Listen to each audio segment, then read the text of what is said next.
tied for the league in interceptions last year with 20, but there's a lot of new faces in that secondary this spring. What's that process been like for you to get to know all the new guys you're working with? It's been good. A lot of the guys we brought in have a lot of experience. A lot of the guys we brought in are ball hawks. So now it's just, finding that chemistry, learning how each other communicates, learning how each other sees the game. And I think we're doing a really good job. I think we're ahead of the game. We're definitely ahead of where I thought we would be, which is exciting. So, I was going to keep working and continue it into the trouble. Minkah, what's it like to work with KZ in this role? It's not too much different. We got a nice rotation, kind of like we did last year with myself, Terrell, and KZ. But now it's Keanu instead of Terrell. We're still figuring out what it looks like. It's going to be a little bit different probably, but it's not too much different. Some of those new faces are the young corners that got drafted, and Joey and Corey. Just what is it like working with them, and what kind of benefit do they have being bigger corners than you guys have traditionally played with the last few years? Yeah, they're both sponges. They ask a lot of questions from myself and Pat P and all the other guys that have been here. They're guys that, like you said, they're long, they're fast, they're physical. I think that's what we need on the outside. Guys that could defend the fade route, defend the deep ball, and beat up receivers and slow them down. We've heard that Mike T calls them avatar corners. Is that a good comparison? That's a great comparison. Great comparison. A year ago at this time, you were kind of going through your contract thing. Any advice to Alex as he's waiting to maybe get his new deal here? I just say just be patient. Be patient. Keep everything in house. Don't overthink it. But also get what you think you deserve. Did you expect to get yours done as quickly as it did? Because usually those drag into training. I didn't know what to expect.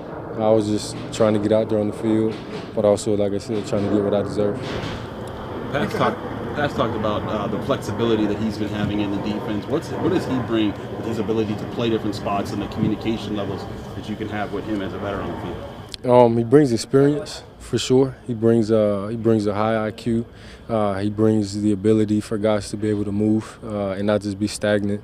Because me and him, we're already talking about high-level stuff, and the coach got to tell us, "Hey, bring it down a little bit." You know what I'm saying? So that's really cool, and it's an honor to play with a guy like him. Along those same lines, how much of a benefit is it that you guys did bring some older veteran players in for the defense and for the secondary, and just being up to speed in that way already? I think it's great. One, because we have a perfect balance of vets and old and younger guys. I think when you have that good combination, you have the vets that kind of set the standard, and you have the young guys that bring the energy, the juice, to the everyday. So I think it's a great combination, and I think we are ahead of where we were at least last year, and that's saying a lot.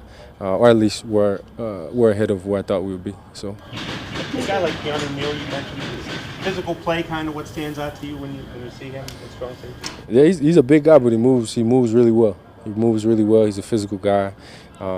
And so, when you're a big guy that can move, that's definitely a plus. Minkah, in what ways are you guys ahead? I just say we're ahead of where I thought we would be. There's a lot of new faces in the secondary, a lot of new faces in the defense. But I think coming in, I thought we would, it's when you have new faces, there's a lot to learn. There's communication, there's learning the actual defense, there's the chemistry, there's the just learning how each other sees the game, and sometimes that could take a while.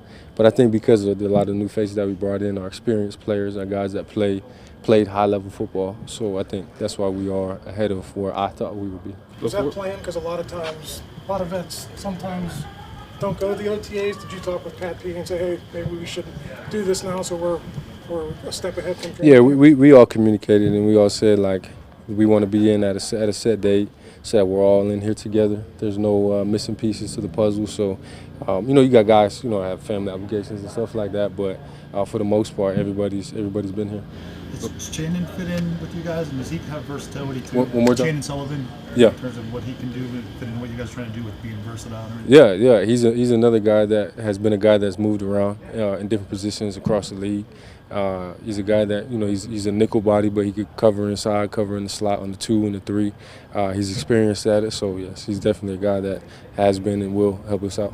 Before last, You're the longest tenured member of the defense, and the younger guys are saying that they're looking to you for not just what to do on the field, but like things off the field, how to take care of their bodies and stuff like that. How has it been for you to be a leader and a role model in the secondary? I'm just doing what I do every day. I'm a big monkey see, monkey do type of guy. I'm not a guy that's going to be screaming and yelling and telling people what to do. I'm going to try and lead by example, and if they want to follow, they can follow. Following that, has anyone in particular reached out to you for advice, and if so, what advice have you given them? It's more so what I said. Just guys just seeing what I do, and they just following. Whether it be catching the passes after practice, whether it's getting in the hot tub, cold tub, sauna after practice. Guys just I think guys picked up on the fact that I'm not going to be, lengthy in my words, and they just kind of put themselves under my wing. We've talked a lot about the new guys, but for you, have you worked on anything personally in the offseason? You did have a great season last year, but was there anything you really wanted to grow on? Yeah, I wanted to become more advanced in my IQ and the understanding of the game. I've been sitting down a lot and breaking down a lot of film with different coaches, whether it be the linebacker coach or GA or assistant DB coach. I've been just trying to advance my football IQ game because I like to be in the right position, but I also don't want to be a robot and just end up. I don't want the quarterback to always know where I'm at. I want to be able to make plays that are made from my IQ, so definitely been trying to work on that. Before last season, you talked about you guys wanting to be a top 5 defense in all major categories. I know there's a lot of new faces in the room, but is that the kind of confidence you guys have, at least even just looking around the room and saying, hey, we can put this together like that? Yeah. Like I said, most of the new faces are guys that have experience, that's played good ball around the league, and I definitely think that's still our standard.